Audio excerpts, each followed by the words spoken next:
And we're here with Ty Anderson. Ty, what is up? What's going on? I'm doing great. So people don't know this. We're recording this right before the Bruins play the Ducks on Monday night, right before heated game. Remember the last time the Bruins played the Ducks? Pasternak scored 4 goals, so maybe he's got that in him this time. Is that true? I honestly was trying to remember the last time they played each other, and I couldn't remember a thing. That sounds crazy because I associate the Anaheim Ducks with beating the Bruins. I feel like they're one of those teams that always beats the Bruins. See, yes, but I feel like that's in Anaheim. I feel like when they play in Mhm. Boston, the Bruins always win, but I could be wrong on that. But They did yes, have a crazy long win streak, I think, in Boston. I think for a while. I might be mistaken on that though. I just remember a lot of games that I went to, I would always try to see the Ducks play the Bruins, and it would always end with the Bruins just getting their ass kicked. And I was like, why do I keep picking these games? These are not good games. But Teemu Solani, Paul Correa, Chris, I mean, how can you not go see those teams over the years, right? see, the thing is with the Ducks was, the most interesting Bruins Ducks storyline by far is the trade that almost happened for Joe Thornton. Remember, you reported on this, I think. This was back that Brian Burke talked about this during the pandemic when he said, like, "Oh, we said for Joe Thornton, you could have, we did 5 untouchables, you could have, like, anybody else you wanted." And the untouchables at that time would not have been, like, any of Getzlaf, Perry, Bobby Ryan. It would have been like they would have had like the Bruins would have had pickings, but they went with San Jose instead. So Hmm. that I think to me that's the most interesting Ducks Bruins storyline by far. Yeah, imagine getting Getzlaff for Perry, like Yeah, how that just completely changes the franchise, just entirely, like over the because years, like. back then the untouchables would have been like Teemu Solani, Niedermeyer, Pronger, Mm-hmm. and Maybe then I Joffrey forget who else. Lupul, like maybe Jeffrey I don't Lupul. know. Interesting crew there. That team won one cup. That team should have won at least one more, I think. See, But okay, anyways, so quick interruption. I was correct about go for this it. because from 2014 through 2018, the Bruins lost 9 games in a row to Anaheim. That's what it was. Really? Oh my god. Okay, so you're right on that. Oh I don't damn, know why. wow. It's I just one was of those thinking teams. before It's like then. it's like when Colorado comes to Boston. The Bruins never win Yes. when Colorado comes to Boston. That's like a known thing that the Avalanche will win that game. Yeah. Wow. All right. So that's a pretty long streak. That's 5 years Yeah. of just domination by the Ducks. That was also when the Ducks were like really good. Now it's different. But yeah, Pastrnak had 4 goals last. That was October of 2019. That is Oof. literally like 3 years ago now. That That was was the the start of last him time. being, like, the best goal scorer in the NHL, right? Like, that year was the year he kinda elevated from being a 30 goal scorer to a 40 slash, like, 50 goal scorer, right? He was on track for 50 goals that year, and then the pandemic happened. But yes, I Yeah. mean, he that was him. So interesting stuff with the Ducks. But again, that game has already happened by the time you're listening to this. So no real insight from that game. But we're talking bigger picture stuff, which is why Ty is here, because Ty, always the bigger picture guy. People loved last time when you were on, you entertained some trades with the Knights, with the Vegas Golden Knights, and people were like, oh, that's good. Like the YouTube commenters were like, damn, that's pretty good. Usually they're a little more ruthless, but they were like eating those up. So why not start from a place? Paul Bizanet brought this up on Spit and Chicklets, I think last week, and got people talking. And he brought up the idea of the Bruins trading Jeremy Swayman. And this was something I had mentioned. I just kind of briefly touched on about like a month ago. Not saying they should. I'm saying it's something to think about. You think about it, the Bruins prospect pool is barren. There's not a lot to give. If you're really looking to improve now, there's only one prospect who has a lot of value, and it's Jeremy Swayman. On the flip side, though, you don't know the future of Rask. Number one goalies like this don't come around often. I'm interested to hear your take on this. Would you be in favor of this or against it? Uh, no, he's one of my 3 untouchables. I think organizationally, I have 3 untouchables right now, beyond the NHL level, and it's Swayman, uh, Lohrei, and Lysell. Those are the 3 that I don't wanna move because I think that they're the 3 that you don't have comps for in your system, right? Like, I just think that a goaltender, an electric winger, and a big body defenseman who can also skate and make plays offensively, you don't have those things. So you can't afford to give them up for a deadline fix or anything like that. So I wouldn't trade Jeremy Swayman. No, that's just I That's one thing that is just kind of off the table for me. It would have to be a really, really good deal. It'd have to be a guy who's under contract for a long time, and under the age of 26. How many of those guys are available in the open market? Because guys, I mean, who wants to trade that guy, right? Like, so I think it would have to be a sweetheart deal, and even then, I'm like, no, I don't think so. Yeah. Hurdle's 28 and he's a free agent. Maybe if you get him to resign, but even then, so my thing is even just past that. You just look at this year, right? You don't know the future of Rask. So you can't say, well, Rask and Omar are going to be the goaltenders for the next 3 to 4 years. You're fine. You're going to be terrible after that, anyways. You also know the future of Bergeron. You get some guys coming up in the future with contracts, and you need a number one goalie. You do. Omar is under contract for 3 more years after this one. You don't know the future of Rask. So what? The goaltenders like Swayman don't just come along. I think some people think that, like, oh, it's all good. Also, do you know how hard the Atlantic Division is this year? So more than likely, it doesn't feel like this is going to change. Feels like the Bruins are probably going to be either the first or second wild card spot, unless they catch Toronto. But then you're playing Tampa potentially, or Florida. So you're probably either playing Tampa or Florida in the first round. Is Tomas Hertl or someone that you get for Swayman?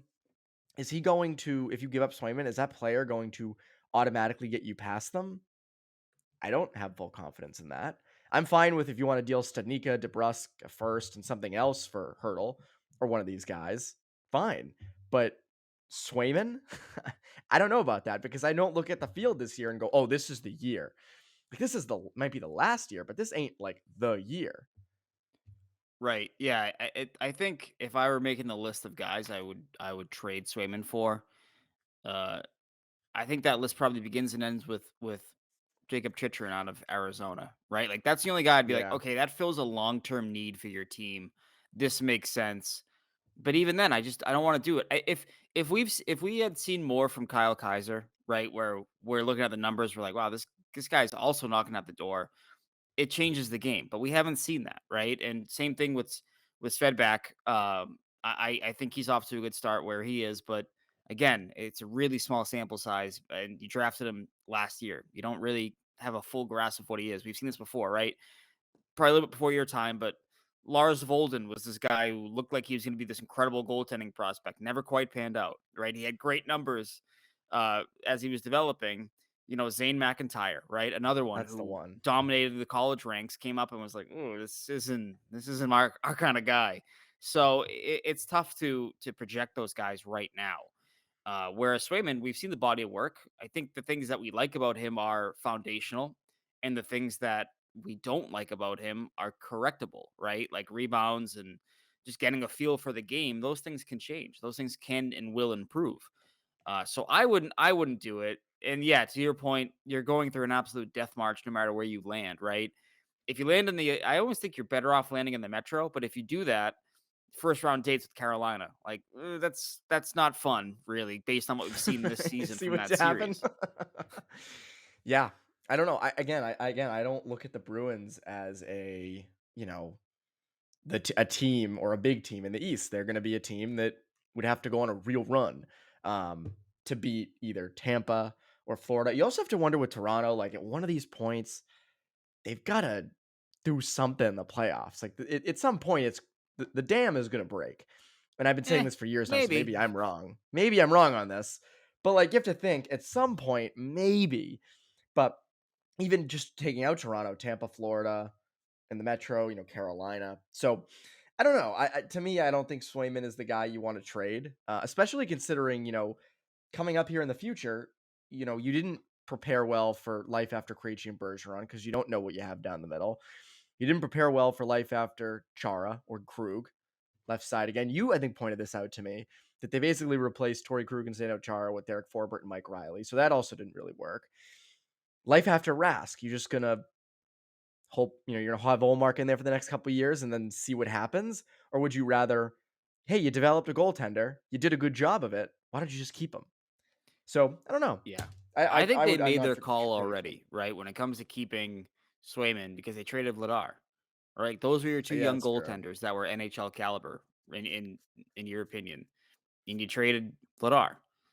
I think that was the right move. I still stand by that. If I'm the Bruins, I think they should.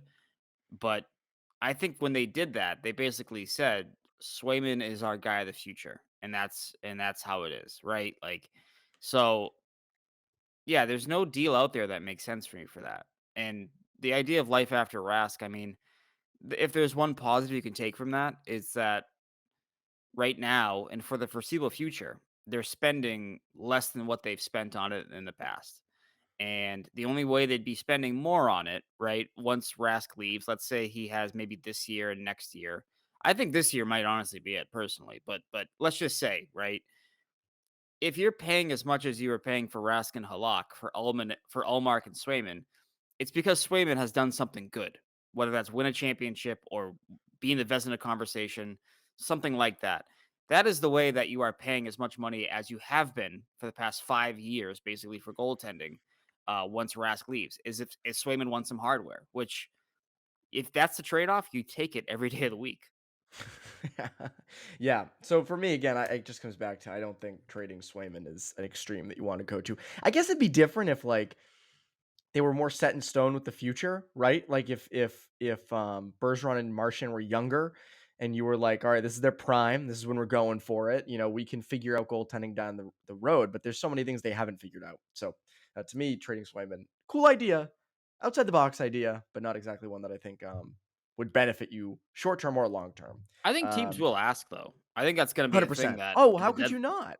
the deadline, they're gonna say, Can we get one of these guys? You know, can we get a Swayman or a Lysell?" And that's when Sweeney, who doesn't have a contract for next year, needs to basically think long term and not just job saving and be like, "Okay, no, that's not going to happen." Yeah. No, exactly. I agree with you there. Speaking of goaltending, Tuukka Rask back in the net. Tuukka Rask, the lightning rod that Tuukka Rask is back in the net. And it's been a weird start, right? Great first start against Philly, but it was Philly. Then you have Carolina, which I can't really blame him for. Could have got some better saves there. But the 5 goals that went in, you can all look at and go, oh, there was a defensive breakdown there, or he wasn't covered there. And then his most recent start against Winnipeg, tough start, but ended up being fine. What do you make of all this? Do you think is it just rust? What should people expect out of this? Yeah, I mean, I would say that it's a bit of rust, right? I think that first goal on Sunday is an example of that. Or I'm sorry, last Saturday against Winnipeg, where he gets a piece of it, but it trickles through him. I think that's an example of your timing being off, your mechanics being a little bit off, just not having played a lot. The Carolina game, I mostly throw out completely. The For fourth everybody. goal, the Jarvis goal, was the one where I said want to save there, but you got guys all alone in the slot. You have sick deflections. I mean, what can you do, right? Like these kind of things happen. Those games happen. I think it would have happened to Allmark if it didn't happen to Tuca. Like that first period was that bad, where they left their guy Oh out on yeah. an island. So I really do think that it's been mostly positive. It really is about sort of finding out what his workload can be and how much they can rely on him. Because I think that's going to be a big test down the road, right? Is you want to know what the split's going to be. You want to know who's going to take hold of the gig, right? I don't think his start on Thursday was particularly great. And that was what his first or his second start since Rask has been back. So I want to see what that's like. I want to see how these guys work together in tandem because I think that the Bruins had something good with Swayman and Ullmark. They were pushing each other to be better. I don't think that is gonna derail that or Ullmark is not gonna play as well now that Swayman's gone. But it is something worth watching because these guys they do need to push each other. They need to be the new Halak and Rask. They need to be the new Hudobin and Rask for that matter, right? And Yeah. I think on the surface, this is a better 1-2 than those tandems. But I want to see it play out about a month before we start saying where they're at. But I think will get better with time, to be honest. Yeah. Oh, 100%. I think it'll be much better with time. But it's an interesting point you bring up with how the minute Rask was brought in just to practice, Olmark and Swayman's numbers jumped up, right? Mhm. They were both playing the best they had all season.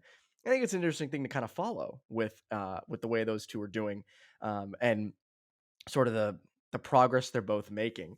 I am interested to also see if Olmark starts to struggle or if Rask starts to struggle when they say, all right, Swayman's getting brought back up. We're gonna let Jeremy kind of get some reps in the net. I know they said that, but you wonder what level do they have to struggle at for that to be the case. So that's also something to follow. But yeah, I mean, Yeah, again, I it's think true. I mean, think about it. Like, you kind of have an out here with, uh, you can basically scratch Tuca for a few games or put him on IR, whatever the case may be. Just be like load management, right, or hip soreness. Like you can basically do that if you want to. It's not like Kucherov you, him. you're not going to full on Kucherov him and put him out until the end of the season. And not there's a lot of cap room, cap savings in doing that in the first place, given his contract. But like you have a way here where you can basically say, "Hey, Tuca, we're gonna sit you for a game or two, and we're gonna bring Swayman up, like just to keep him busy, right? Like you can do that. So it's really is about like managing the cap. And I think if and when we see Swayman, it'll probably be after the deadline once they maximize that cap space, maximize their roster. So we'll see how that goes. But I've said it all along that I think you're going to see all three goaltenders down the stretch. It's just a matter of who grabs the bull by the horns or who takes that game and runs with it. Would you say that prediction's kind of like a safe bet? That they'll both be back at some point the rest of the year. Yeah, I think so. I mean, it just seems to make sense, right? Like just given the schedule. I think at one point, I want to say they have a 5-10 at one point, or like a 5-9, something crazy like that. So I think when it looks like that, you're gonna see the third goaltender just based on his ceiling, b the goaltenders that are currently up here and their injury history or what they're working back from. Like I can't imagine a scenario in which those guys, Rask and Allmark, are playing the full 5-7, 5-8, whatever it may be. By the way, how about me with AirPods now? I used to have I don't know where my old headphones went, but I was at the gym and they Mhm. broke. Like they just went static. And I was like, Mm, oh, cool. And I couldn't finish my workout because you can't work out without like music playing. So I went out and yeah. got some AirPods. I'm trendy, so I'm cool now. I'm one of the cool kids, I I still guess. use the regular on the cord. Gotta get the cord plugged in the phone. I like this because I feel as if when I'm on the train and people see the cord, they're not ignoring them, even though I am.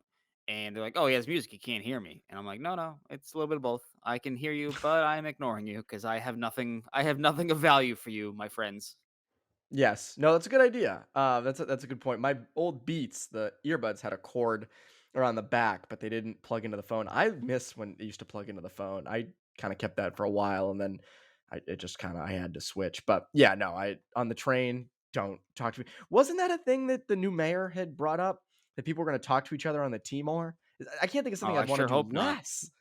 Yeah, no, I think she brought that up. Like, oh, we should have people. It's like in Seinfeld when they have name tags. Oh, hey Joe, how you doing, Sam? Not good. There's a my theory, which has been proven time and time again. Nothing good has ever come from a person coming up to you in a train platform and wanting to talk to you. Nothing Good good point. has ever come from it, and I don't think that'll ever No, change. It's always they're asking for something you don't have, or they want to yell at you, or they want to complain about someone else that they saw down nothing good comes of it. Nothing good. no, just leave me alone. Let me listen to my music, listen to podcasts. Yeah, we're all But about to get anyways, on this big metal snake that smells like piss. Don't talk to me. No one's in a good mood right now. no one likes this.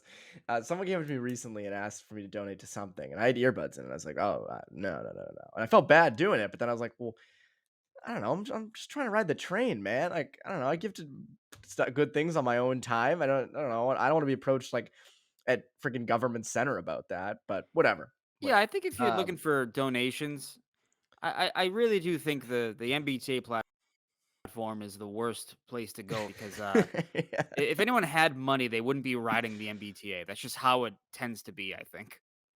Yes, and it's just people are just they want to get from one place, the point A to point B, and just like focus ahead.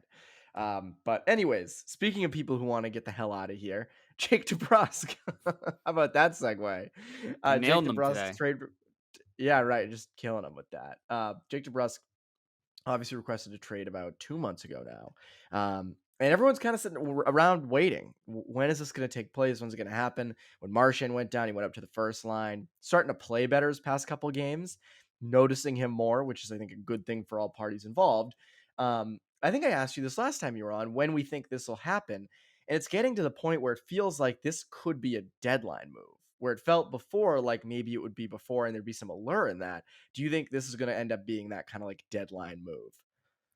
Yeah, I mean, it's trending that way, right? Where I think it's trending that way in the sense that the Bruins haven't been able to find a trade package that they like for DeBrusk. And if that's the case, okay, when I have to wait till the deadline until some contenders or some middling teams are more desperate for some outside help, right? Some, hey, how can we improve our middle six? How can we improve our second line, our third line, whatever the case may be?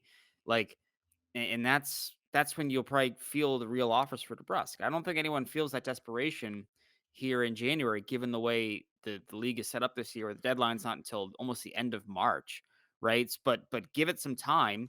He keeps playing well, and there's going to be a team out there that's kind of a middling team that has cap space moving forward that goes, okay, I think we can make him work here. Maybe get some better offers there. I think the big thing for the Bruins is I think they're pretty adamant that they don't want picks. I think they want a player. I think they want someone who can help them now, which makes sense because they do have some needs. You know, you could use a little bit more stability, I think, on your third line. Um, I think you could use another defenseman, particularly a right shot defenseman who can play some third pairing minutes if he's a bigger body. But I feel as if, and I have nothing to back this up here, but it feels like a lot of teams are like, yeah, we'll give you a second round pick, we'll give you a third round pick, and they're like, no, no, we really want something that tangible, like for right now. So I'm curious if that does change between now and the deadline, but it does feel like their best bet is going to be a deadline move, right? Because again, that's when teams. I mean, geez, the Blue Jackets got a first round pick for Nick Foligno to play fourth line minutes in Toronto. You know what I mean? Like, That's right. I forgot about that. and I love Foligno, but like, he's a great guy, but like, you wait, the longer you wait in some instances, the better the return will be because you can take advantage of teams that are just so desperate to make the playoffs and make a splash. Yeah, and I agree with that. I think it does go back to that. And I just I think you have to package him. I think you have to package him because like the Lawson Krause stuff or someone like that, if it's a one for one in that sense, um, I don't know. Don't you feel like you need to kind of package DeBrusque for something better? Like, why would you then also in return want another middle six winger, who may or may not be struggling, right? Like, why would you want another one of those guys? And why would you expect the Bruins to be able to revitalize that player? Lawson Krause obviously is having a good season, but like I look back to like Nick Ritchie and Andre Kasha, and Ritchie was like fine here. He exceeded some expectations, but he never turned into what they really, I think, needed him to be. So I don't know. I feel like you have to package DeBrusque. Am I wrong in thinking this? Like, do you think you can do a one for one deal with DeBrusque and get much better? Well, probably not. No. And the other part of it too that's I think hard or frustrating is like dealing with the Coyotes is hell. I don't think Oh the yeah. Bruins want to deal with the Coyotes. They are Armstrong is not he doesn't relent from what I've gathered. He's very adamant about what he wants and he will not take less. I mean, Jesus, they got the Canucks to take OEL because they want Garland so badly, right? Like that. Like think about that. And so I think like for Kraus, it's like they'd want DeBrusk plus, right? Like because of the way he's playing right now, and because there will be a bidding war for a guy like that. A 6'4" left wing who is scoring, contributing physically, all that. So I think that's like, yeah, to your point, you need to build a package, but you only have so many bullets in the chamber, right? But you have multiple needs. So I think for the Bruins, it'd really suck if they packaged all their assets just to get rid of DeBrusk. And I think that's another part of this they're trying to manage where they know that they need probably more than just one person at this deadline. They need a couple of bodies. They don't have to be superstars, but they need to be depth that can prevent you from playing Tyler Lewington in a playoff game, right? This team always goes 10 deep in the playoffs, it seems, on defense. So I think that that's part of it as well, that they don't want to basically blow their load just to unload DeBrusk. Like that, they don't want to do that. Like you're going to empty your entire clip just to get rid of the guy. Like that doesn't seem like something they want to do. So But what but can don't you you get? don't you but don't you think that adding DeBrusque to a deal for like a hurdle could help. That could maybe save you a pick somewhere. Don't It could c that help? I mean, it could, but I now what are you not getting now in return, right? Or how much are you hurting the pool to make this happen, right? Like what else is going out the door?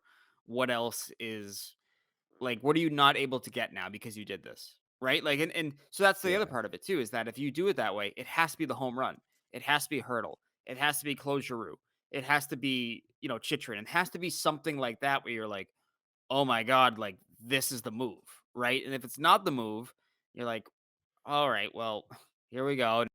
Now we have to reach deeper into the coffers, find another second round pick or a first round pick to move.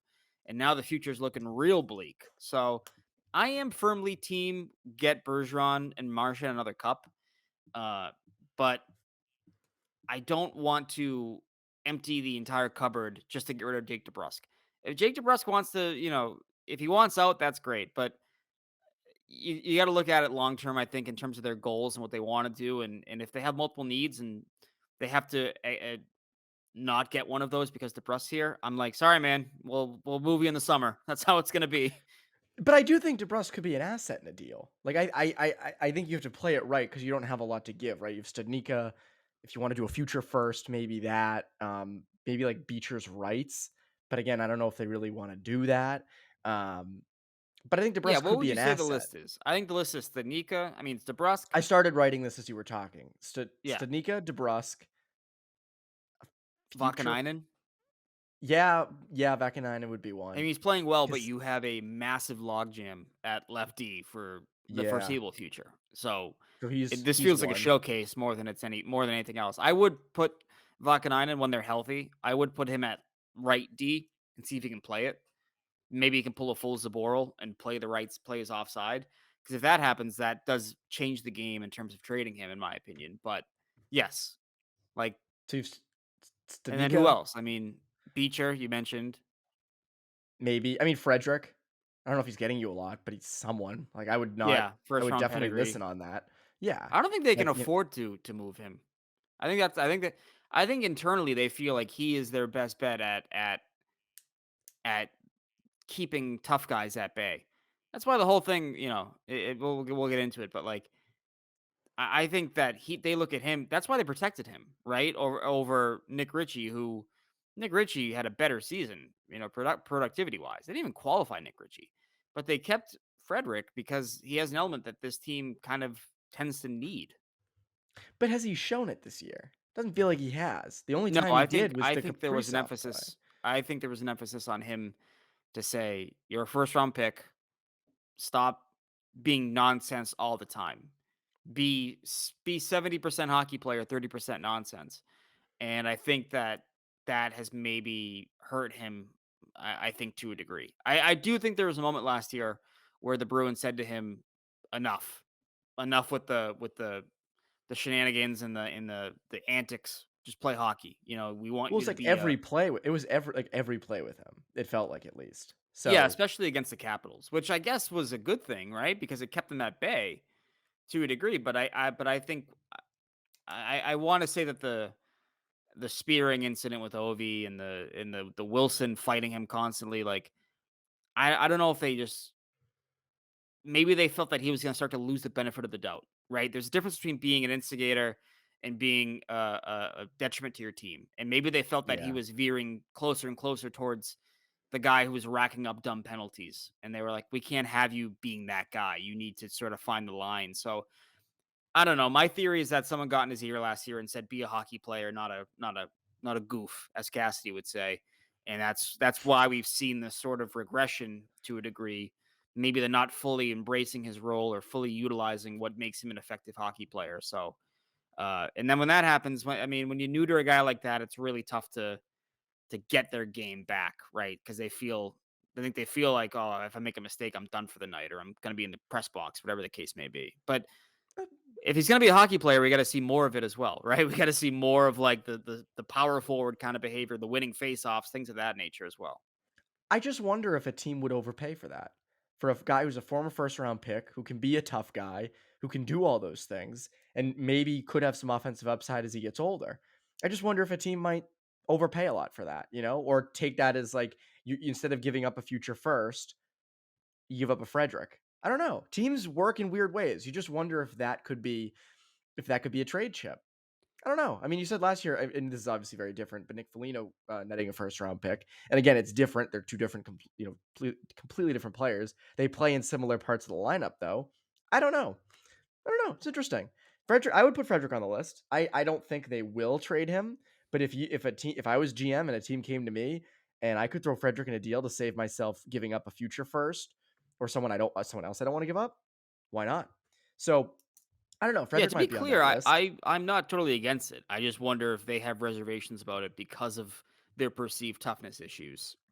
Especially in the Yeah. heels of what happened with the Capitals, right? If you go and trade that guy, now everyone is truly screaming about how the Bruins aren't tough. So this is a good segue into the final topic of today.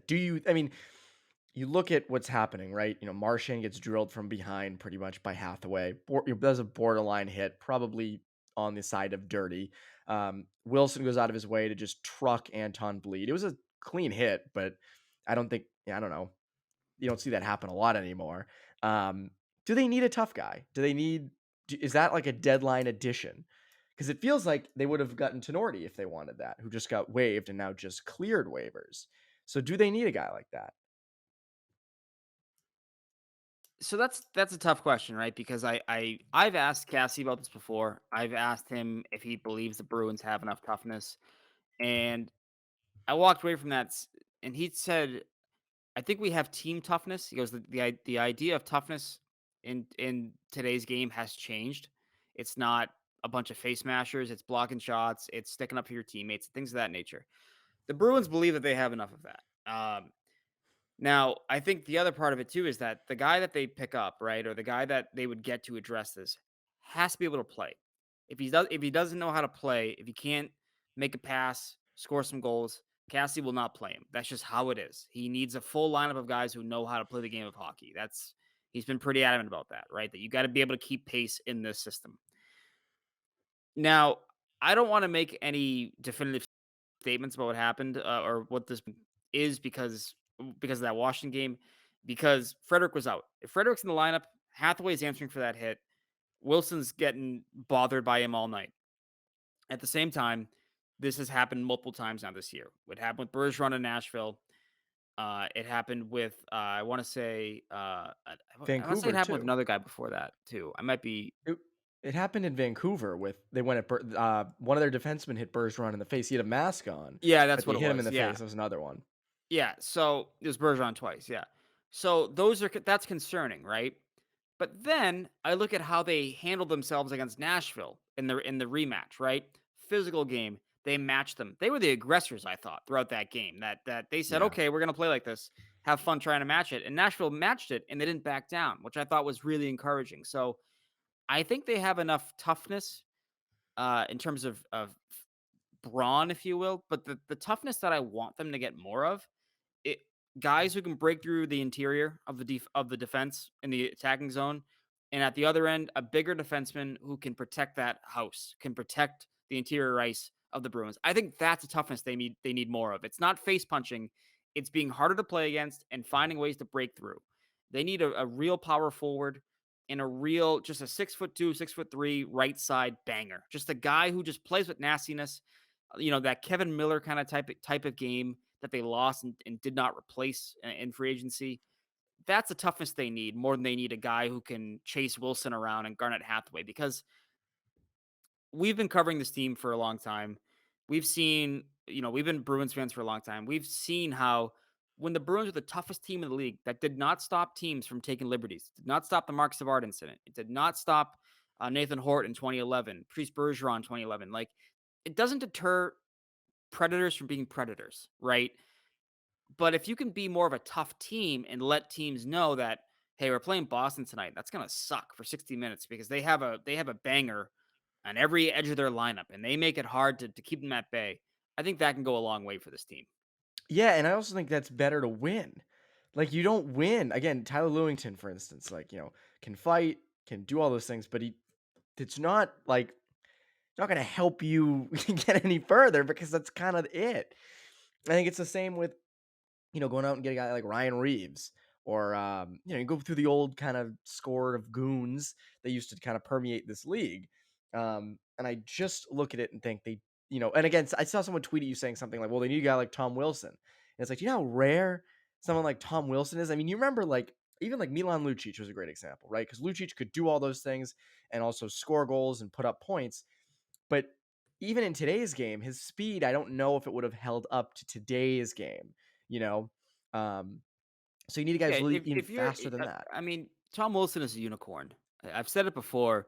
I mean, the guy's a unicorn. He's just he just like the the way he plays.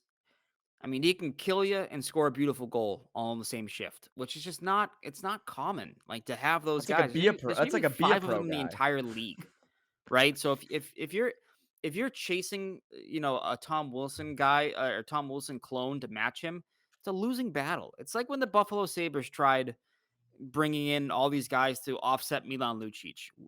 The Bruins just laughed at them and they won the game. You know what I mean? Like, and that's that. If you're building if you're building a team because of what another team has done to you, I think that it's smart and stupid depending on what it is. I think for the Bruins it'd be stupid because A, there's not that guy out there, and B, you've won 10 of 15 against Washington over the last 2 years. Like, I don't think you got to You've be owned chasing them. Washington. They got to be chasing you if anything.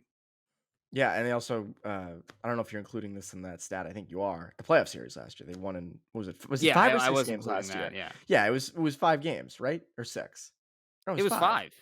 Yeah, it was 5, 5 games baby. last year. It seems like Yeah. forever ago. 5 games. So you're winning these games. It just comes down to player safety and things like that. But I agree. The team toughness thing is more important. Um, I don't put, going out and getting a goon or someone who can't play but can, face mash. I don't put that on the list of deadline things to do. But Ty, as Think all, about this, or Evan, before we wrap up, right? The Tampa Bay Lightning won the Stanley Cup last year and the year before that. Last year, their lineup, the smallest defenseman, the smallest lineup regular, I believe, was 6'2" on their back end. The trend is bigger defensemen that make it harder to get through the attacking zone and into the high danger areas. That is the trend in the league. The Islanders have done it as well. They did it last year. So that's where you got to go. I think that's the toughness that you need. You need guys that make it harder for the skill players to find open ice. And that's the big need, I think, between now and the deadline for the Bruins. Getting that guy in the third pairing behind McAvoy and Carlo. I think that's where they need to allocate a lot of their assets, a lot of their research to finding that guy, because the league wide trend just indicates that that is what they need more than anything else. and I think that's also a big reason as to why they didn't give Krug top dollar for an extended period of time because they felt like we have Grzelcyk under control. This isn't an area we really need. We need Hmm. bigger guys. The problem is that they haven't replaced it to the best of their ability, which It's again true. is a whole other topic. But and also like you mentioned a guy like Mason Lohrei. That's a kid who could eventually be that, right? His Mhm. size indicates it, his speed indicates it, the way he plays in the D zone. I'm interested to see him in the tournament this year with Ohio State. Um, and even next year, when he probably most likely stays. So, This is a lots weird of interesting question, but you're an stuff. NCAA guy. Did you Yep. expect him to maybe get on the radar for Team? Did I expect him to be on the radar for that? Yeah, Is that what you asked? You broke up there for a yeah. second. Did I expect him? Would have been nice to see him on the radar a bit more. But I I'm feel just surprised they like didn't go with more college kids. It's a lot of veterans, a lot of like I don't want to be like mean, but like old NHL players or old Warsofsky. NHL tweeners. Like that to me. Yeah, I would have been. I would have loved to have seen that. I would have. It would have been, I think, a better product. Um, but yeah, I think they just. I think they wanted guys who could play the heavier game who are older. I think Lorai is still very young, and I don't Hmm. know if they felt that he would adjust to maybe a heavier, bigger, faster game with the what the Olympics will be, which I don't know if it'll even be that. I don't know why he wasn't on the radar that much more. Like that's a good question because I didn't really consider that. And now that you're mentioning it, it's like, oh yeah, why wasn't he on there? Because he's one of the. I mean, I don't think he won't be a big Hobie guy this year, but he is like Yeah, a top point getter on Ohio State, which is a team that has kind of surprised a lot of people. They're ranked like 12th right now. So like he's very valuable. I think next year you'll see him jump a ton, yeah. It's barring almost any like point. I injury mean, he's thing. almost point per game, plus 14 on Ohio State. I mean, you know, Pretty sure they play some pretty good competition out there. I'm not sure if they're beating up on like, they're beating up on like what was that team they played out in Beverly like to begin the year? I don't remember who that was, but I know like there Was it was a sick Endicott? Is that pass. who they played?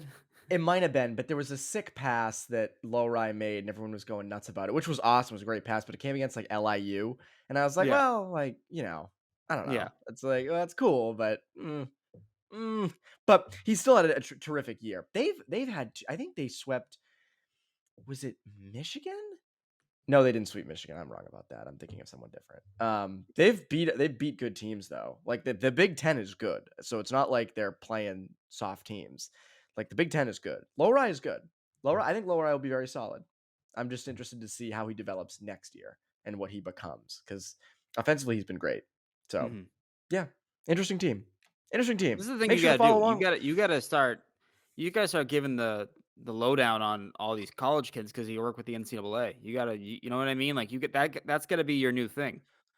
Oh yeah, just all the NCAA guys the Bruins have. Was it? It's just was Lowry. There's Beecher obviously who I watch a lot of. Someone There's I was on a Kunchar, show. there's gonna be Langenbrunner soon. Yes, There's gonna be uh is Quinn Olson still? The Quinn Olson's still in the system, right? yeah. Yeah. Yeah, he's with Duluth. He's been good. I think they have to He's been sign him solid. this year, but yeah. He's been solid. I've watched him, Beecher, and Lowry the most because they're on the best teams. So that's what I watch pretty much. Yeah. Yeah, maybe Gallagher I'll start too. doing Come that with on now. Bruins. That's right, Ty Gallagher. So yeah, they've got some guys. They've got some guys. Not the top of the rank, but they're the good guys, that's for sure. But anyways, Ty, before you go, this was a great long episode. I had you on much longer than I thought you would because we just kind of kept going. So much to That's talk about. fine. I don't care. You'll I miss me at tonight. I doesn't You'll matter. miss me at tonight's Bruins game. You'll miss me Monday night. I'm working Why? with NCAA. I'm working NCAA tonight. I have a shift. 4 to 1 a.m. It's great. Paper thin Um, dedication to the Yeah, part-time it's job. true. Anyways, what do you want to plug before I let you go? What should people look out for? Nothing at all. Just check the website. There'll be stories on there. 985sportshub.com. I try not to use Twitter because it's too much all the time, too much noise. So yeah, we'll have a bunch of coverage from the game and long-term picture stuff, things of that nature on the website. So check it out. We'll be there. Perfect. Well, there you go. That's Ty Anderson. I'm Ev Marinofsky. You Bruins Beat listeners, have a great rest of your day.